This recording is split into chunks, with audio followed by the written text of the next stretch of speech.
on, golf fans? It's your boy Gsluke here for our DFS core picks for this week's US Open. It's one of my favorite events and weeks of the year. We get absolute carnage with some gnarly rough, and with the Country Club in Brookline, Massachusetts, this venue is not going to disappoint. So here in this video, we're going to be going over my top 6 plays for GPP contests this weekend, and all of them going to be towards the top of the pricing board. This is going to be more of my leveraged plays, the guys that I have a lot of confidence in this week. My value picks, that video is going to come out later this evening. So if you're looking for the cheaper plays, make sure to check out that video. But here, I'm going to talk about some of the higher owned plays that I see myself getting to. These are players that are both going to model well. They're coming in with solid form, and in terms of a finish, I'd have them projected for at least the top 10, top 15, if not winning upside like 3 or 4 of the players will be. So in terms of my player pool, you're looking at 30, maybe even 35% ownership to all of these plays, and that's why they're quote unquote core picks for me. In terms of last week, we had 2 of our guys withdraw. So before the event started, 2 of them were already knocked out of there. Of course, Justin Thomas finished in the top 3 there. Pretty solid finish. Was hoping he would win since I had an outright bet there too, but a solid finish nonetheless. Also had Rory McIlroy in the player pool. Corey Connors, another core pick, played pretty solid there on Sunday. Ended up cracking the top 10, so I can't complain from an ROI perspective. Was just one Tony Finau away from taking down a few contests. So it was close, but no cigar, but another positive ROI week. So I can't complain about it. Hopefully this time around, we don't have 2 of our plays withdraw before the event even starts. It's a major championship. I wouldn't expect anybody to back out this time around. So hopefully we can go out there unscathed. So with that being said, a lot to talk about here with this preview. Let's go ahead and hop into it.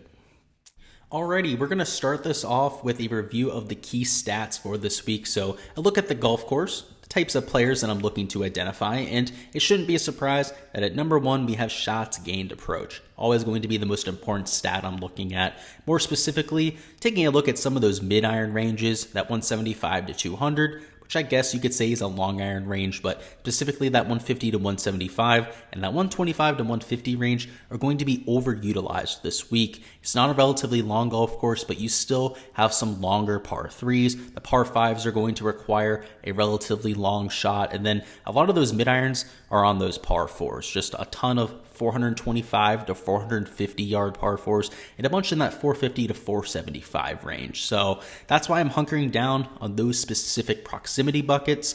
Next up, we have shots gained approach. A little bit more of a distance over an accuracy course, as most US Opens are. For the shots gained putting, we're looking at Poa Anua, shots gained on lightning greens, and also putting from less than 20 feet. So, the 5 to 10 foot range, 10 to 15, etc., etc. Also taking a look at a player's average shots gained in major championships, shots gained around the green, comp courses, which I talked about extensively during my course breakdown video. So make sure to check that out if you haven't already watched that. But par 4 scoring and also shots gained approach out of the rough. US Open rough is going to be gnarly. So trying to take a look at players that have success out of that type of rough could be worth a few looks. So with that being said, in general, we're looking for ball strikers, guys that can go out there, gain off the tee, both with their accuracy and their distance, and hit those mid to long irons well. Somebody that does that in bunches is Jon Rahm, and he's going to be a little bit of a sleeper pick this week because I don't expect him to get much ownership.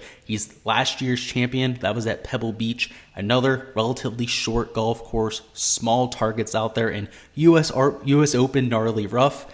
I mean, it checks all the boxes I'm looking for. And even the recent form, on approach, he has seemingly fallen off a cliff, but still solid off the tee. The around the green play has gone back to a positive, and most importantly, he has finally figured out the putter. And for Jon Rahm, that is what unlocks his entire game. If he can go out there, it'd even just be a marginal gainer to the field with the flat stick. He's pretty much got a top 10 finish as his floor, if not something in that top 5 of our win, like we saw at the Mexico Open.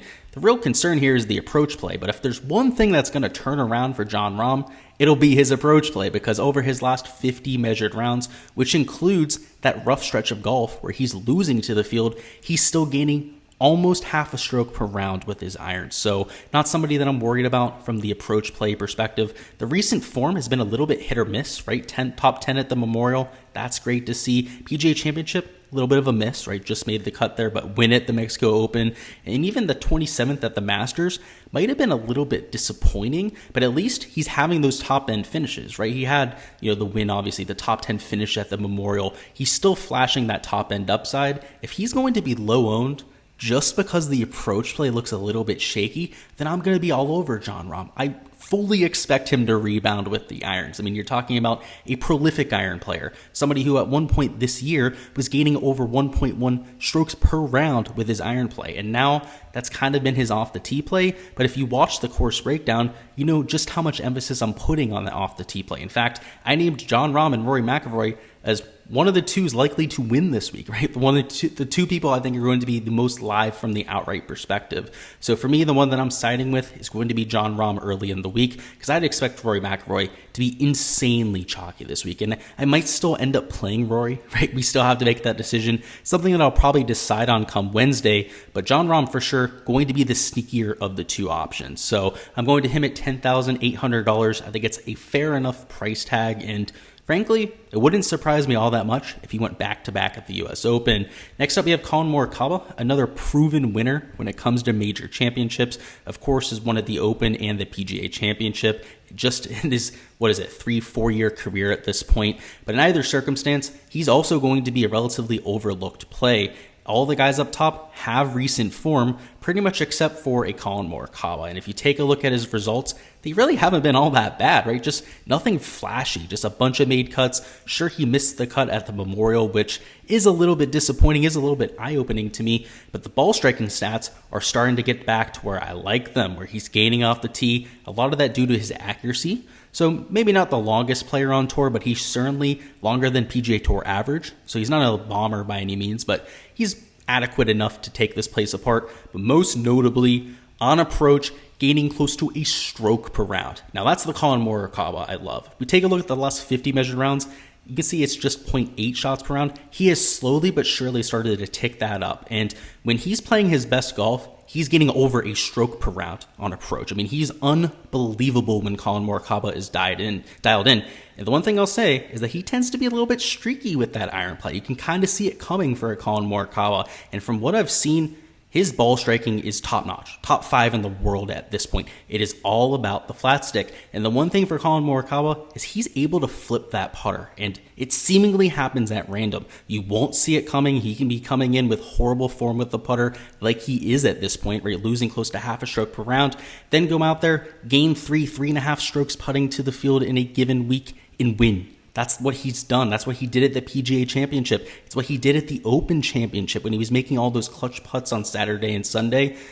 I'm always willing to take a shot on Colin Morikawa at a major. Just somebody who, for whatever reason, tends to elevate his putting ability at these big-time events. And if he's going to continue to ball strike it like he has over these last 24 rounds, I mean, I'm definitely in on the guy. Just the recent form, I know it's not all that flashy, but the ball striking is where we want it to be, right? I know he's just hardly made the cut at the Charles Schwab. He just hardly made the cut at the PGA. I mean, even the 5th place finish at the Masters, right? I mean, that's the best that he's had of late. And that was what, 6 starts ago for him. So for Colin Morikawa at $10,000, I'm hoping that he's low owned like somebody like a Jon Rahm. But by low owned, right, I'm not talking single digit ownership. You're still talking about guys in this 10K range. They're going to get their 12 to 14% just built into that alone. But I think they're going to stay close to that, maybe that 12 to 14% number. Whereas, a few of the guys around them, Cameron Smith, might get close to 20% owned. You're going to get like 25% owned. Rory McIlroy, Justin Thomas, going to be an extremely popular pick this week. These are the two guys that I think are actually going to be the lowest owned players in this range. And frankly, from an upside perspective, based on the ball striking stats that we've seen, the putting, I should say, from Jon Rahm, and then the ball striking we've seen from Colin Morikawa, I think they arguably have the highest upside. Because if they continue that, right, and then just get back to that, first off, Jon Rahm, he's a great approach player. He's going to get back to that. And again, the putter for Colin Morikawa pops. If either of those two things happens, they're going to be tough guys to beat this week. Next up, moving into the 6K range, we have Jordan Spieth at $9,500. And while this might seem like a homer pick, I think you guys know how much I love Jordan Spieth. The ball striking numbers continue to speak for themselves. And One thing I'll say is I normally avoid talking up Jordan Spieth as a core pick. I think there's a lot more times I should talk him up as a core pick just based on the stats, particularly of late. I mean, like I said, he's gaining close to 3/4 of a stroke per round from tee to green in every single category. And look at the recent form. So at this point, I'm done hiding behind the whole I'm a homer thing. The guy's just a good pick, okay? He finished top 20 at the Memorial. He normally has no success at that event. For him, a top 20 finish, pretty solid at the Memorial. Top 10 at the Charles Schwab. Second place at the Byron Nelson. He won at the RBC Heritage. He made the cut at the PGA at the very least. He's just a rock solid play. So before any of you comment down below like, oh, Jordan Spieth, Luke's picking Jordan Spieth again, there's literally no reason you wouldn't want to play him. And on POA, he's much better than his baseline. You can see he gains 0.4 shots more per round on POA than he's been putting of late. And the putter over the last few events is starting to come around. I mean, he was atrocious with it for a while now. Over the last few events, he's finally started to gain in that category. So if he continues that momentum in that direction, kind of like a Jon Rahm, right? Getting better with the approach play, Colin Morikawa, getting better with his approach play. If they can continue that kind of momentum going forward, just guys that are going to have a ton of upside here. Guys that could, if they flip that one thing they need to flip, which for Jordan Spieth is that putter, he could very easily win this event. So those are the type of plays I'm looking to get to. There might be more consistent plays in this range, like a Victor Hovland, for example, who's going to be very predictable, going to be great from tee to green, but I should say, with his ball striking, not necessarily so much around the green. He's like a top 25 machine.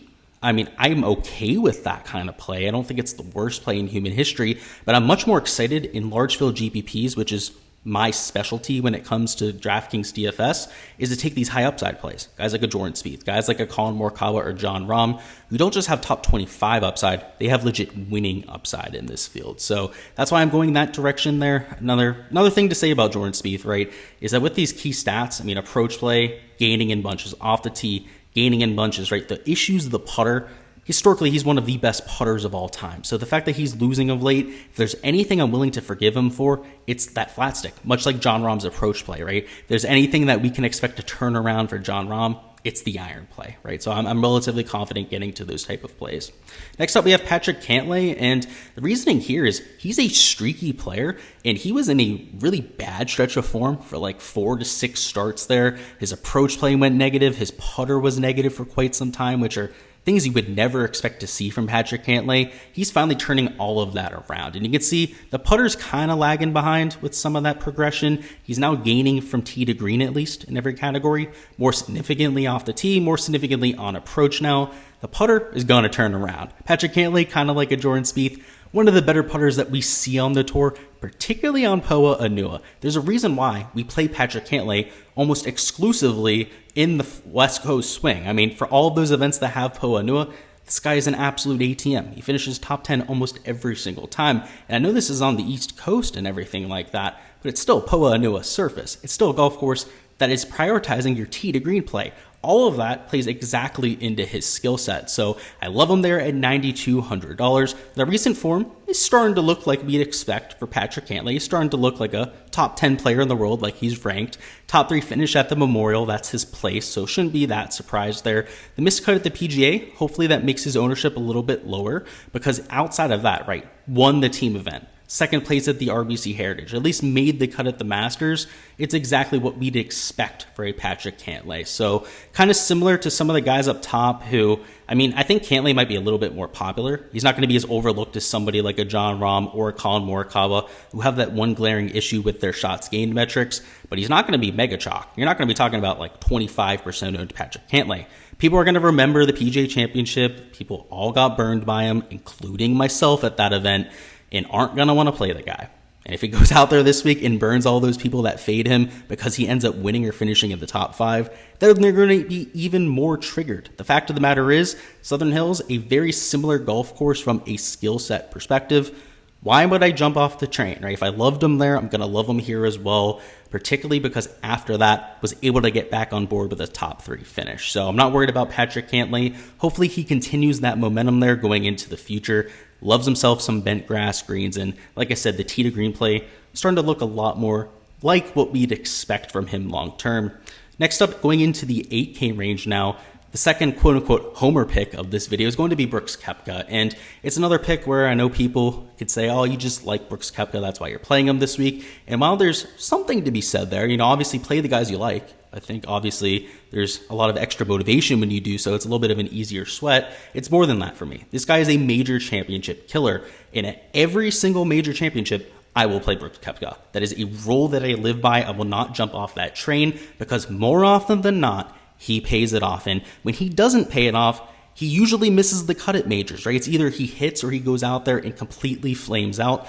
People, for whatever reason, like to remember the negative with plays a lot more than the positive. And if we just take a look at his track record at majors, it speaks for itself. He's top 5 all time in shots gained at major championships. And if you just take the last 2 years' results out, he's number 1 all time in average shots gained at major championships, more than Tiger Woods per round in shots gained. That's how good this guy, I guess, used to be when it came to major championships. I know the last 2 years have been a little bit rough for him. He's also been injured, right? So we have to keep that in mind. If he's going to be a super low-owned play like I expect him to be, I think Brooks Koepka is going to be like 10% owned this week. I'm going to be on him once again. And I understand it is a risky prospect, but you can't be taking all safe plays in your player pool. Like Patrick Cantlay, yeah, we expect him to play well. Jordan Spieth with his form, we know he's going to play well. These guys in the 10K range, they're in the 10K range for a reason. You got to take a few shots. And one of my shots this week that I'm going to be taking a whole lot of exposure on is Brooks Koepka. So I like him. I like the fact that he's gaining with all of his shots gained categories. So even though he's in this quote unquote horrible stretch of golf, he's gaining off the tee. He's gaining on approach, and he's gaining around the green and with the putter. The putter, particularly a little bit eye-opening, since I think a lot of people would have expected that to be a negative, but no, he's gaining in all 4 categories. Obviously, we need a lot more than just marginal gains for him to go out there and actually win this event or finish in the top 5, top 10, like we'd hope at his price tag, but he's shown that ability in the past. So I'm just going to look past the numbers with Brooks Koepka. I know it's more of a narrative thing than anything, but he's proven this just time and time again that he absolutely loves these big time events. And even though the modeling doesn't love him this week, somebody that I'm going to be on quite heavily, believe it or not. And lastly, we have Max Homa. And this is a relatively straightforward pick. I don't think it's going to be very controversial for you guys, but at $8,100, he loves himself a positional difficult golf course. We take a look at the recent form, that is especially evident. So you can see 5th place at the Memorial, a very positional rough. The rough was long there at Jack's Place, made the cut to Charles Schwab. Top 15 at the PGA Championship. Southern Hills, a great comp this week. Over there at Wells Fargo, TPC Potomac, another short positional par 70. Won that event. Top 25 at the team event, whatever, that's cool. And top 50 at the Masters, so be it. At least he made the cut at the major championship. This guy likes himself courses with rough and where ball striking is going to be a priority. That's exactly what he does well. If you take a look at the last 24 rounds, you can see he's gaining significantly off the tee and on approach.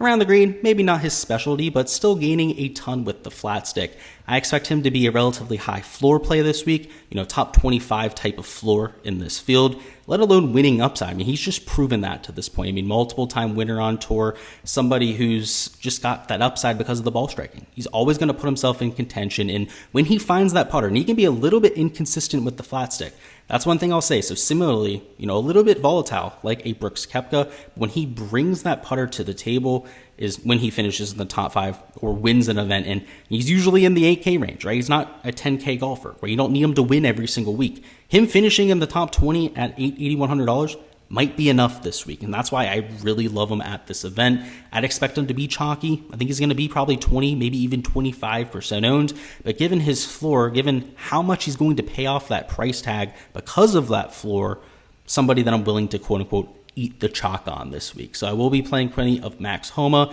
We looked at the recent form there. If we take a look at the last 50 measured rounds, you can see the baseline holds up, still gaining a ton off the tee. In fact, even more off the tee and on approach, and still a significant gainer with the putter.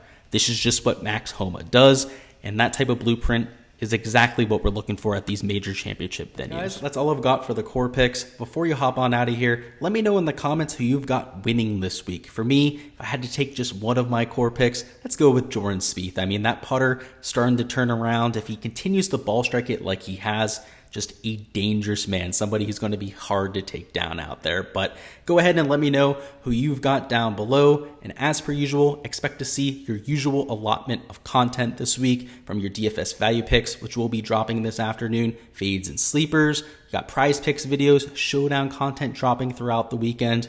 Gonna have you covered for everything you need. So make sure you are subscribed to the channel if you haven't already. That way you don't miss any of that content when it drops. Also, make sure you go ahead and smash the like button, guys. That way I know that you're enjoying the content, and of course helps me out with growing the channel. So win-win there.